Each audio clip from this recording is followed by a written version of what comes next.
សួស្តីឥឡូវនេះយើងចូលដល់មេរៀនទី4នៅមេរៀនមុនយើងបានឃើញថាមានសិទ្ធិអំណាចដែលព្រះបានផ្ទេរមកលើផ្នែកទាំង4ដែលទ្រង់បានដាក់លើជីវិតយើងម្នាក់ៗឥឡូវយើងរំលឹកឡើងវិញអ្នកដឹកនាំស៊ីវិលដែលជាប្រធានាធិបតីរហូតដល់មន្ត្រីប៉ូលីសនៅតាមផ្លូវហើយក៏មានសិទ្ធិអំណាចក្រុមគ្រួសារប្តីគឺជាមេគ្រួសារហើយប្រពន្ធត្រូវចុះចូលនឹងប្ត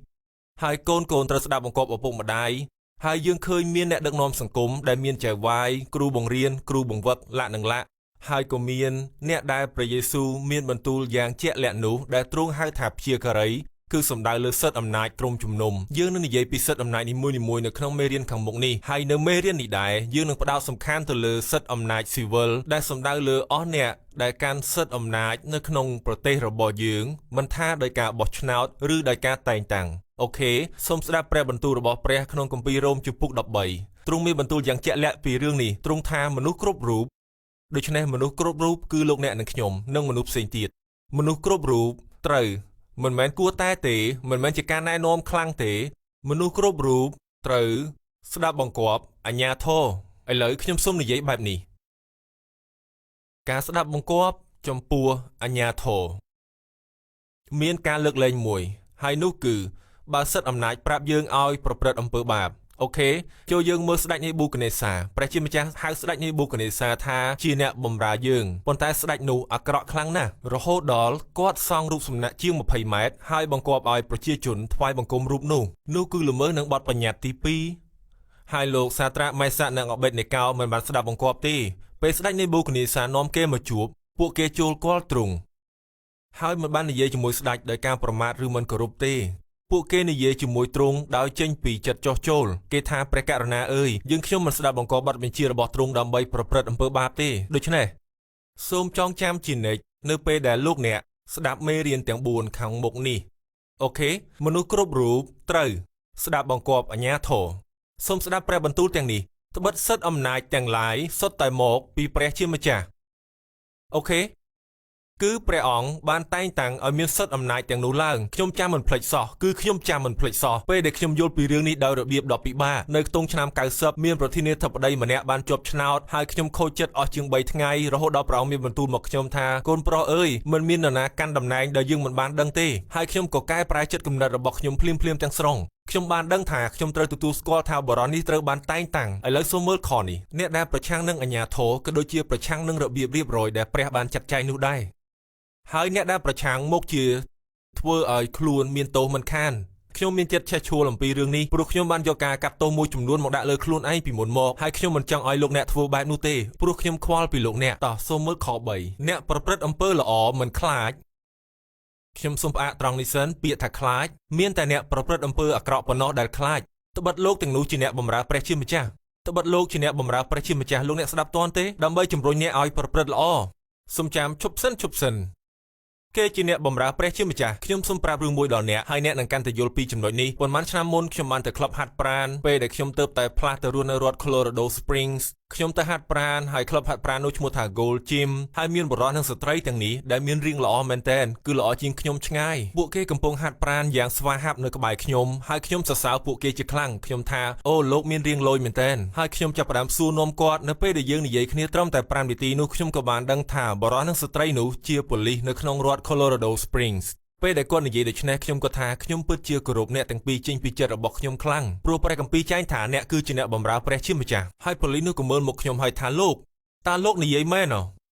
ខ្ញុំថាបាទមែនហើយព្រះគម្ពីរចែងថាអ្នកជាអ្នកបម្រើព្រះគាត់ថាព្រះគម្ពីរចែងថាខ្ញុំជាអ្នកបម្រើព្រះគាត់និយាយទាំងរំភើបហើយពិតជាកំប្លែងណាស់ខ្ញុំក៏ថាមែនហើយគាត់ថាខ្ញុំនឹងសាក់ពាក្យនោះនៅលើខ្នងខ្ញុំហើយ2សប្តាហ៍ក្រោយមកគាត់ទៅហាត់ប្រាណគាត់ដោះអាវគាត់ចេញហើយមានសាក់រ៉ូមជំពូក13នៅលើខ្នងគាត់ខ្ញុំគិតថាគាត់ពិតជាសាក់មែនខ្ញុំសង្ឃឹមថាគាត់បានទទួលការសង្គ្រោះហើយក្រោយមកខ្ញុំបានដឹងថាគាត់បានសង្គ្រោះមែនអ្នកប្រព្រឹត្តល្អមិនខ្លាចអ្នកគ្រប់គ្រងស្រុកឡើយមានតែអ្នកប្រព្រឹត្តអាក្រក់ប៉ុណ្ណោះដែលខ្លាចត្បិតលោកជាអ្នកបម្រើព្រះដើម្បីជំរុញអ្នកឲ្យប្រព្រឹត្តល្អបើអ្នកប្រព្រឹត្តអាក្រក់ចូលខ្លាចទៅត្បិតអាជ្ញាធរមិនកាន់អំណាចជាអាសាឥតការទេតាមមានន័យដូចម្ដេចនៅលើក្រោយដែលអ្នកបើកឡានលើសល្បឿនកំណត់ហើយអ្នកឃើញមន្ត្រីប៉ូលីសតាមឃាត់អ្នកគុំបន្ទោសអរិយពួកគេមិនធ្វើការឲ្យអរិយទេគេធ្វើការសម្រាប់ព្រះហេតុនោះហើយបានជាអ្នកអធិដ្ឋានសូមក្តីមេត្តាអូខេដូច្នេះអាជ្ញាធរមិនកាន់អំណាចជាអាសាឥតការទេគេជាអ្នកបម្រើព្រះម្ដងទៀតអ្នកឮពាក្យថាអ្នកបម្រើព្រះដើម្បីធ្វើទណ្ឌកម្មដាក់ទោសអ្នកដែលប្រព្រឹត្តអាក្រក់ដូច្នេះ ត្រូវស្ដាប់បង្គាប់អាជ្ញាធរមិនមែនដោយខ្លាចទទួលទណ្ឌកម្មប៉ុណ្ណោះទេគឺធ្វើដោយមនសិការផងហើយអ្នកគួរតែថែរក្សាមនសិការឲ្យបានស្អាតនោះជារឿងដ៏សំខាន់ខ6ហេតុនេះហើយបានជាបងប្អូនត្រូវបងពុនដាត្បិតលោកទាំងនោះទទួលមុខងារពីព្រះជាម្ចាស់ឬត្រង់នេះទេគេមិនធ្វើការឲ្យអារក្សទេគេធ្វើការសម្រាប់ព្រ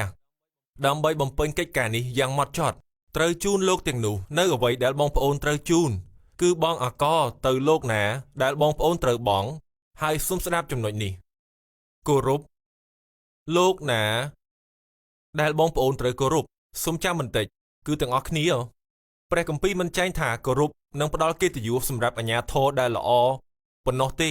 េឬអាជ្ញាធរដែលស្របតាមព្រះប៉ុណ្ណោះទេប៉ុន្តែចែងថាគឺគេគ្រប់គ្នាអូសូមចាំបន្តិចលោកគ្រូចនតើលោកគ្រូកំពុងប្រាប់ខ្ញុំថាយើងត្រូវបង្ហាញការគោរពនិងកិត្តិយសទៅកាន់ប៉ូលីសខូខើមិនស្មោះត្រង់ឬអ្នកកាន់សិទ្ធិអំណាចឬចូលយើងឲ្យព្រះគម្ពីរបកស្រាយអំពីព្រះគម្ពីរ1ពេត្រុស 2:17 លោកពេត្រុសសរសេរបែបនេះចូលគោរពមនុស្សគ្រប់រូបហើយយើងនឹងនិយាយពីចំណុចនេះបន្តិចទៀតចូលស្រឡាញ់បងប្អូនរួមជំនឿសូមស្ដាប់ចំណុចនេះចូលគោរពកើតខ្លាចព្រះនិងគោរពព្រះរាជាផងដូច្នេះអ្វីដែលលោកពេត្រុសកំពុងនិយាយនៅត្រង់នេះអ្នកមិនអាចនិយាយថាអ្នកគោរពកើតខ្លាចព្រះជាម្ចាស់ដែលអ្នកមើលមិនឃើញនោះទេបើអ្នកមិនអាចគោរពដល់មនុស្សដែលព្រះជាម្ចាស់ដាក់ក្នុងសិទ្ធិអំណាចជាមនុស្សដែលអ្នកមើលឃើញនោះសូមណែនាំកម្មវិធីទូរស័ព្ទ Messenger X ជាកម្មវិធីដ៏ថ្មីសន្លាងសម្រាប់ការ download ធនធាននិងបើកមើលវីដេអូជាបណ្ណាល័យ Digital ទាំងមូលដែលមានធនធានសម្រាប់ការបង្កើតសិស្សពីលោកគ្រូចននិងអ្នកគ្រូលីសាបូវីរួមទាំងការបង្រៀនជាវីដេអូសៀវភៅសំឡេង e-book វីដេអូខ្លីៗព្រះគម្ពីរនិងច្រើនថែមទៀតកម្មវិធីនេះអាចប្រើប្រាស់នៅគ្រប់ឧបករណ៍ទាំងអស់និងឥតគិតថ្លៃដោយមានជាង111ភាសាការបង្កើតសិស្សសម្រាប់គ្រប់គ្នានៅគ្រប់ទីកន្លែងសូម download កម្មវិធីទូរស័ព្ទឬចូលទៅគេហទំព័រ messengerx.comឥឡូវនេះអ្វីដែលគួរចាប់អារម្មណ៍នៅត្រង់នេះគឺស្ដេចនៅក្នុងប្រវត្តិសាស្ត្រជាក់លាក់ដែលលោកពេត្រុសកំពុងនិយាយអំពីនោះគឺស្ដេចហេរ៉ូតអគ្រីផាទី1តើនរណាជាស្ដេចហេរ៉ូតអគ្រីផាទី1ទ្រង់ជាស្ដេចស្រុកយូដាហើយខ្ញុំសូមប្រាប់អំពីបរិសម្នាក់នេះគាត់ជាមនុស្សអាក្រក់ណាស់គាត់សម្លាប់គ្រឹះបរិស័ទដើម្បីពង្រីកអំណាចនយោបាយគាត់ព្រោះអ្វីដែលកើតឡើងគឺថាប្រជាជនយូដាជាប្រជាជនភាគច្រើនពេញចិត្តពេលដែលគាត់បៀតបៀនគ្រឹះបរិស័ទដូច្នេះគាត់ជាស្ដេចដែលកាត់ក្បាលលោកយ៉ាកុបជាស្ដេចដែលបានបៀតបៀននិងចាប់លោកពេត្រុសបៀតបៀនគ្រឹះបរិស័ទសម្លាប់គ្រឹះបរិស័ទដើម្បីឲ្យបានប្រជាប្រិយភាពពីប្រជាជនភាគច្រើននៅក្នុងស្រុកតើគាត់អាចធ្វើអញ្ចឹងបានយ៉ាងដូចម្ដេចទៅបាននិយាយត្រង់ទៅតើអាចឲ្យយើងគោរពដល់ស្ដេចដែលកំពុងសម្លាប់គ្រឹះបរិស័ទដោយឈាមត្រជាក់ដូចម្ដេចបានវាមិនងាយស្រួលទេប៉ុន្តែនេះជាអ្វីដែលយើងត្រូវធ្វើយើងត្រូវមើលលើពីឥរិយាបថរបស់មនុស្សនិងគោរពដល់មុខតំណែងដែលគាត់កាន់នេះជាអ្វីដែលយើងនិយាយទៅកាន់អ្នកដឹកនាំនៅអាមេរិកខ្ញុំចង់ឲ្យលោកអ្នកស្ដាប់ដោយយកចិត្តទុកដាក់គឺយើងមានគំនិតបែបនេះយើងនិយាយទៅអ្នកដឹកនាំថាអ្នកនឹងទទួលការគោរពពីខ្ញុំពេលដែលអ្នកធ្វើវាឲ្យបានប៉ុន្តែការគោរពកើតខ្លាចព្រះមិនវិនិច្ឆ័យដោយការមើលឃើញនឹងភ្នែកនិងឮនឹងត្រចៀកទេព្រះគម្ពីរចែងថាគឺដោយការវិនិច្ឆ័យដ៏សុចរិតការគោរពកើតខ្លាចព្រះមិននិយាយទៅកាន់អ្នកដឹកនាំថាអ្នកនឹងទទួលការគោរពពីខ្ញុំពេលដែលអ្នកធ្វើវាឲ្យបានទេការគោរពកើតខ្លាចព្រះគឺខ្ញុំឃើញសិទ្ធិអំណាចនៅលើអ្នកដូច្នេះអ្នកទទួលការគោរពពីខ្ញុំហើយព្រោះខ្ញុំគោរពដល់មុខតំណែងរបស់អ្នកមិនមែនឥរិយាបថអ្នកនោះទេពេលដែលអ្នកយល់ពីរឿងនេះវានឹងជួយដល់លោកអ្នកវានឹងជួយដល់អ្នកដើម្បីគោរពប្រហែលជាពុកម្ដាយដែលខូខើប្រហែលជាចៅហ្វាយដែលខូខើឬមន្ត្រីប៉ូលីសដែលខូខើខ្ញុំចាំមិនភ្លេចសោះនៅពេលនោះមានបុគ្គលិករបស់ខ្ញុំម្នាក់គាត់ជាយុវជនម្នាក់ហើយគាត់ជាជំនួយការផ្នែកធ្វើដំណើរហើយគាត់ក៏ជូនខ្ញុំទៅប្រលានយន្តហោះប៉ុន្តែនៅលើកនេះខ្ញុំជាអ្នកបើកឡានដោយសារតែខ្ញុំទៅយឺតសម្រាប់ជើងហោះហើរហើយខ្ញុំបើកឡានជាងល្បឿនកំណត់នៅក្នុងតំបន់ខ្ញុំបើកលឿនមែនទែនហើយខ្ញុំបើកហួសល្បឿនកំណត់ហើយក៏មានប៉ូលីសឃាត់ខ្ញុំទៅម្ខាងតន់ទេហើយគាត់ក៏មកជួបខ្ញុំដែលនិយាយម៉ត់ចត់មកខ្ញុំថាឲ្យបានបើកបរនឹងកាត់គ្រីឡានមកខ្ញុំក៏ហុចឲ្យគាត់ហើយគាត់ក៏ដើរទៅវិញហើយបុគ្គលិកខ្ញុំជាសមាជិកក្រុមយើងក៏និយាយថាអូអាចជ្រូកនោះខ្ញុំស្រាប់តែខឹងគឺខឹងនឹងគាត់ខ្លាំងមែនទែនខ្ញុំថាមិនបានជាអ្នកហ៊ានហៅបរិសម្នាក់ដែលព្រះហៅថាជាអ្នកបម្រើទ្រង់ថាជាជ្រូកខ្ញុំថាខ្ញុំមិនចង់ឮពាក្យនោះចេញពីមាត់អ្នកម្ដងទៀតទេតើអ្នកយល់ទេ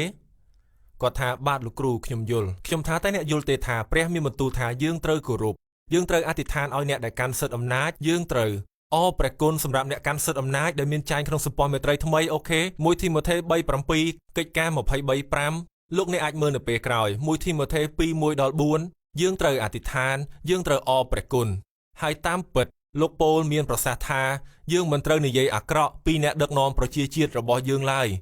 អូខេខ្ញុំប្រាប់បុគ្គលិកខ្ញុំថាយើងមិនធ្វើអញ្ចឹងទេខ្ញុំថាយើងអរព្រះគុណសម្រាប់មនុស្សទាំងនេះយើងគោរព ដល់ពួកគាត់ខ្ញុំចាំថាប៉ូលីសនោះគាត់ត្រឡប់មកវិញគាត់មិនសូវចិត្តល្អដាក់ខ្ញុំទេគាត់ចេញសម្បត្តិផាកមកឲ្យខ្ញុំហើយបុគ្គលិកខ្ញុំឃើញខ្ញុំទទួលសម្បត្តិពីនៃហើយខ្ញុំមើលមកគាត់ហើយប្រាប់គាត់ថាលោកប៉ូលីសខ្ញុំពិតជាខុសមែនហើយសូមអរគុណដែលលោកធ្វើការងាររបស់លោកហើយសូមអរគុណលោកដែលបម្រើដល់សហគមន៍របស់យើងហើយប៉ូលីសនោះរៀងទន់ចិត្តហើយអ្នកអាចឃើញថាគាត់សឹងតែចង់យកសម្បត្តិពីនៃវិញប៉ុន្តែគាត់ធ្វើមិនបានទេដោយសារតែគាត់បានដាក់វាទៅក្នុងប្រព័ន្ធកុំព្យូទ័រហើយដូច្នេះខ្ញុំចង់ឲ្យមេរៀននោះជាមេរៀនដ៏សំខាន់មួយហើយខ្ញុំសូមនិយាយដោយត្រង់សូមអរព្រគុណព្រះអង្គដែលខ្ញុំមិនដែលទទួលសម្បត្តិពីនៃទេក្នុងពេល10ឆ្នាំមកនេះប៉ុន្តែខ្ញុំធ្លាប់ត្រូវប៉ូលីសពីនៃខ្លះនៅពេលដែលខ្ញុំនៅក្មេងប៉ុន្តែនៅរាល់លើកដែលប៉ូលីសឲ្យសម្បត្តិពីនៃមកខ្ញុំចាំរហូតដល់បានសម្បត្តិហើយគាត់និយាយថាអរគុណដែលបម្រើសហគមន៍យើងហើយអ្នកនឹងភ្ញាក់ផ្អើលដោយឃើញថាគេពេញចិត្តនឹងពាក្យនោះខ្លាំងគេមើលមកខ្ញុំហើយថាអរគុណមិនដែលមាននរណានិយាយអញ្ចឹងទេប៉ុន្តែពួកគេលះបង់ជីវិតជារៀងរាល់ថ្ងៃសម្រាប់យើងឥឡូវនេះយើងមានមនុស្សដែលនិយាយអាក្រក់ពីប្រធានាធិបតីរបស់យើងខ្លាំងខ្ញុំសូមប្រាប់អ្នកសូមកុំជឿលើសេចក្តីទាំងនោះអូខេបើមនុស្សច្រើននិយាយអ្វីដែលខុសមិនមែននោះជារឿងត្រឹមត្រូវទេមែនហើយប្រហែលជាអ្វីដែលមនុស្សម្នាក់កាន់សិទ្ធិអំណាចកំពុងតែធ្វើនោះមិនត្រឹមត្រូវទេប៉ុន្តែកំហុសពីរមិនអាចធ្វើឲ្យរឿងមួយត្រឹមត្រូវទេខ្ញុំសូមប្រាប់លោកអ្នកពីរង្វាន់នៃការគោរពពាក់ព័ន្ធជាមួយនឹងសិទ្ធិអំណាចស៊ីវិលតុងឆ្នាំ90 91ឬ92នៅក្នុងពេល3ឆ្នាំនោះខ្ញុំបានទៅក្រុមជំនុំមួយនេះនៅក្នុងតំបន់ភាគខាងលិចនៃសហរដ្ឋអាមេរិកពួកគេមានសមាជិកពី100ទៅ110នាក់ចូលរួមហើយក្នុងពេល3ឆ្នាំនោះគឺពួកគេនៅចំនួនដដែលបន្ទាប់ពីនិយាយជាមួយគ្រូគង្វាលខ្ញុំក៏បានដឹងថាពួកគេមានសមាជិកជាង100នាក់នោះនៅក្នុងពេល10ឆ្នាំហើយដូច្នេះខ្ញុំក៏ទទួលបានឱកាសផ្សេងទៀតហើយក៏ចាប់ផ្ដើមទៅក្រុមជំនុំផ្សេងពី3ឆ្នាំក្រោយមកខ្ញុំទទួលបានការអញ្ជើញពីក្រុមជំនុំដដែលនោះហើយជំនួយការខ្ញុំថាគេចង់អញ្ជើញលោកគ្រូទៅសន្និបាតរបស់គេមានមនុស្សជាង1000នាក់ចូលរួមហើយខ្ញុំប្រាប់ជំនួយការខ្ញុំថាអូមិនមែនក្រុមជំនុំនោះទេខ្ញុំបានទៅក្រុមជំនុំនោះ3ឆ្នាំជាប់គ្នាហើយច្រើនឆ្នាំមកនេះគេមានមនុស្សជាង100ទៅ110នាក់នាងក៏ថាអត់ទេគឺក្រុមជំនុំដដែលសូមមើលឈ្មោះគ្រូគង្វាលនេះចុះហើយខ្ញុំថាអូភ្ញាក់ផ្អើលមែនទែនគេមានមនុស្សជាង1000នាក់ហើយនាងថាមែនហើយខ្ញុំក៏ថារៀបចំឲ្យខ្ញុំទៅអញ្ចឹងខ្ញុំត្រូវតែទៅដូច្នេះខ្ញុំចាំមិនភ្លេចគេមានវាគ្មិនដែលគេស្គាល់ទូទាំងប្រទេសនៅក្នុងសន្និបាតនោះគេបើកឡានជូនខ្ញុំហើយកាលនោះនៅរដូវរងាខ្ញុំអាចមើលឃើញភ្លើងឡានបន្តកន្ទុយគ្នាផុតកន្ទុយភ្នែកហើយក៏មានប៉ូលីសកំពុងធ្វើចរាចរណ៍ទៅកាន់ចំណតរថយន្តដោយផ្កាយរណបហើយគេក៏យកឡានជិះវាយកូនគោលដឹកមនុស្សទៅកាន់អគារប្រជុំហើយខ្ញុំដើរចូលទៅក្នុងអគារប្រជុំដែលមិនមែនជាអគារដែលពួកគេធ្លាប់មានប្រហែលឆ្នាំមុនទេវាជាអគារថ្មីនិងធំជាងមុនឆ្ងាយហើយនៅយប់នោះក៏មានមនុស្សច្រើនឈរផ្អែកជញ្ជាំងដែរមានមនុស្សជាង1000នាក់នៅក្នុងបន្ទប់នោះបន្ទាប់ពីការប្រជុំចប់ខ្ញុំក៏មើលមកគ្រូគង្វាលហើយសួរថាតើមានអ្វីកើតឡើងខ្ញុំថាក្រុមជំនុំលោកបានជាប់ត្រឹមមនុស្សជាង100នាក់10ឆ្នាំហើយតើធ្វើម៉េចបានរីកចម្រើនលឿនបែបនេះគាត់ថាខ្ញុំនឹងប្រាប់លោកគ្រូគាត់ថាខ្ញុំឆ្អែតចិត្តដែលឮសមាជិកក្រុមជំនុំយើងរអ៊ូអំពីមន្ត្រីនៅទីក្រុងហើយព្យាយាមមិនបង់ពន្ធដារខ្ញុំក៏ទៅជួបចៅហ្វាយក្រុងយើងហើយសួរថាតើអ្វីទៅជាតម្រូវការធំជាងគេដែលលោកមានដែលឆ្នាំនេះมันអាចមានលទ្ធភាពហើយតម្រូវការនោះគឺសម្រាប់នាយកដ្ឋានពលរដ្ឋអគ្គិភ័យស្ម័គ្រចិត្តរបស់គេហើយនេះជាសហគមន៍តូចមួយហើយគេត្រូវការរបាំងមុខម្យ៉ាងដែលអាចមើលឃើញធ្លុះផ្សែងបានព្រោះមនុស្សភាគច្រើនស្លាប់ដោយសារស្រូបផ្សែងមិនមែនដោយសាររលាកភ្លើងនៅក្នុងអគ្គិភ័យទេបើអ្នកពលរដ្ឋអគ្គិភ័យអាចមើលឃើញធ្លុះផ្សែងនោះគាត់អាចជួយមនុស្សឲ្យចេញពីអគ្គិភ័យបានហើយរបាំងមុខនោះកាលនោះតម្លៃជាង$25,000ហើយនាយកដ្ឋានពលរដ្ឋអគ្គិភ័យស្ម័គ្រចិត្តនោះមិនមានលុយទិញរបាំងមុខនោះទេដូច្នេះគ្រូគង្វាលនេះក៏ទៅជួបក្រុមជំនុំគាត់វិញគាត់រៀបចំមេរៀនមួយហើយមេរៀននោះក៏ត្រៀមរួចរាល់នៅព្រឹកថ្ងៃអាទិត្យគាត់ចាប់ផ្ដើមមើលមេរៀននោះដោយមើលទៅរោមជំពូក13គាត់មើលទៅកាន់ក្រុមជំនុំហើយនិយាយថាមិនបានជាអ្នកហ៊ានទីទានដល់អ្នកបម្រើរបស់ព្រះដោយរបៀបដែលអ្នកនិយាយអាក្រក់ពីពួកគេហើយអ្នករាល់គ្នាព្យាយាមកេងបន្លំការបង់ពន្ធចំពោះអ្នកបម្រើរបស់ព្រះគឺមន្ត្រីសាលាក្រុងនិងរដ្ឋាភិបាលទៅលើអ្វីដែលជារបស់គេស្របច្បាប់និងពន្ធដារនោះដែរគាត់ថាតោះក្រុមជំនុំអើយយើងនឹងកែប្រែចិត្តគំនិតហើយយើងនឹងនាំយកផលផ្លែដែលសមនឹងឲ្យយើងកែប្រែចិត្តទីក្រុងយើងត្រូវការលុយ$25,000ហើយខ្ញុំចង់ទទួលដង្វាយលើកទី2នៅព្រឹកនេះហើយខ្ញុំចង់ប្រមូលដង្វាយនោះឲ្យទីក្រុងយើងគាត់ថាលោកគ្រូក្រុមជំនុំយើងដែលមានគ្នាជាង100នាក់បានថ្វាយ$25,000នៅព្រឹកថ្ងៃអាទិត្យនោះគាត់ថាខ្ញុំបានណាត់ជួបជាមួយនឹងចៅហ្វាយក្រុងហើយខ្ញុំចាំថាខ្ញុំពូកែគិតលេខខ្ញុំគិតថានោះជាហេតុផលដែលព្រះត្រាស់ហៅឲ្យខ្ញុំធ្វើអ្វីដែលខ្ញុំធ្វើដូច្នេះខ្ញុំចាំថានៅម៉ោង2នៅរសៀលថ្ងៃពុធហើយចៅហ្វាយក្រុងក៏បានដឹង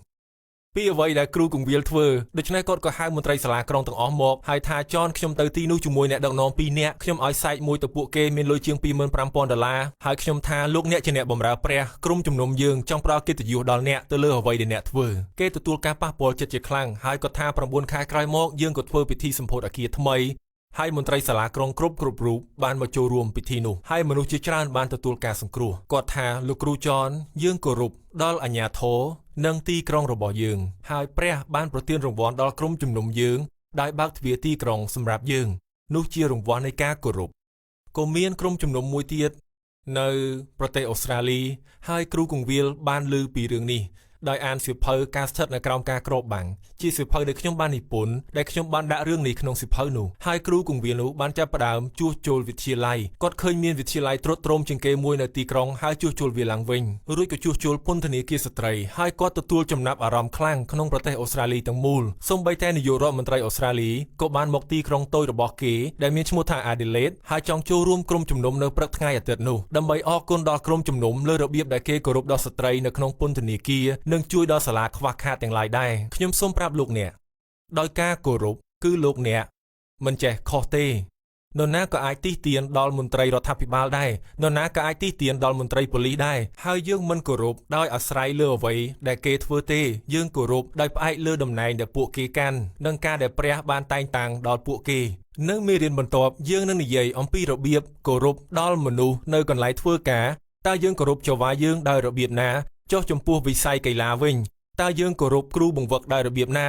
តើយើងគោរពដល់អ្នកដែលមានមុខតំណែងកាន់សិទ្ធិអំណាចនៅលើជីវិតយើងក្នុងសង្គមដោយរបៀបណាលោកអ្នកនឹងពេញចិត្តនៅមេរៀននេះហើយក៏រីកចម្រើនចេញពីមេរៀននេះដែរជួបគ្នានៅមេរៀនបន្ទាប់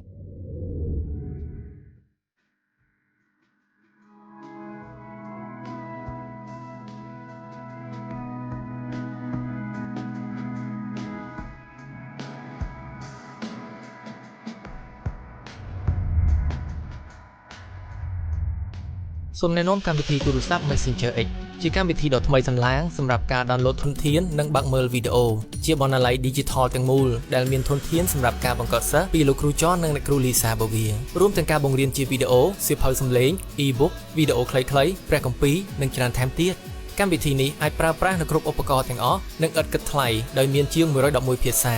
ការបង្កើតសិស្សសម្រាប់គ្រប់គ្នានៅគ្រប់ទីកន្លែងសូមដោនឡូតកម្មវិធីទូរស័ព្ទឬចូលទៅគេហទំព័រ messengerx.com